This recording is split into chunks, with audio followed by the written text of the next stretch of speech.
இன்றைக்கி ஒரு முக்கியமான நாள், உலக இரத்த தான தினம், பிளட் டொனேஷன் டே. அதாவது இரத்த தானத்தை உற்சாகப்படுத்துவதற்கு ஐநா உருவாக்கின ஒரு நாள் இது. சில மனிதர்கள் விபத்துக்குள்ளாகி ஆபத்தான நிலைமையில் இருக்கும்போது டாக்டர் சொல்லுவாங்க, உயிர் பிழைக்கிறது கஷ்டம், ரத்தம் நிறையா போயிட்டு, அந்த ரத்தம் கொடுத்தா பிழைச்சிக்கிடுவாங்கன்னு சொல்லுவாங்க. பிளட்டு கொடுத்தா பிழைச்சிக்கிடுவாங்க.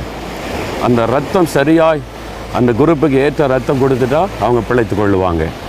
மனிதனுக்குள்ள ஒரு ஆத்மா இருக்குது. வெளியில் சரீரத்தை பார்க்குறோம், உள்ள ஒரு ஆத்மா. இந்த ஆத்மா தான் தேவனோடு தொடர்பு கூடையது. இந்த ஆத்மா தான் தெய்வத்தை தேடுகிறது தாகத்தோடு. இந்த ஆத்மா தாகம் தீர்க்கப்படத்தான் தேவனை சந்தித்தால்தான். அப்போ அந்த ஆத்மா பாவத்தினாலே கரைப்பட்டு விடும். பாவ கரை வந்து விட்டால் அது தேவனோடு தொடர்பு கொள்ள முடியாது, சமாதான சந்தோஷத்தை இழந்து விடும். அப்போ அந்த ஆத்மா கழுவப்பட்டால் தான் அது தேவனோடு தொடர்பு கொண்டு அந்த மகிழ்ச்சி அனுபவிக்க முடியும். அப்போ அந்த ஆத்மாவுக்கு பாவ நிவர்த்தி வேணும். அது எதனால் எப்படி கிடைக்கும்? இரத்தத்தினாலே.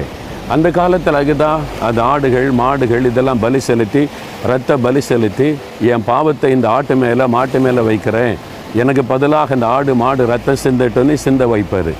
அதனால் பாவத்திலிருந்து விடுதலை கிடையாது. மறுபடியும் பாவம் செய்கிறது, மறுபடியும் பலி செலுத்துறது, இது நடந்து கொண்டிருந்தது.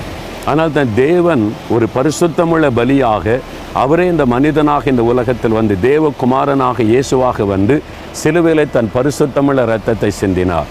மனிதனுடைய பாவம் மன்னிக்கப்பட மனுஷ ரத்தம் சிந்தப்படணும். அது பரிசுத்தமுள்ள இரத்தமாக இருக்கணும். ஆனால் தான் இயேசு கிறிஸ்து அவர் பரிசுத்தமுள்ள ஒரு தேவனாய் வந்து பரிசுத்த வாழ்க்கை வாழ்ந்து குற்றமற்ற தன்னுடைய இரத்தத்தை சிலுவையிலே நமக்காய் சிந்தி கொடுத்தார். இயேசு கிறிஸ்துவின் இரத்தம் சகல பாவங்களை நீக்க நம்மை சுத்திகரிக்கும்.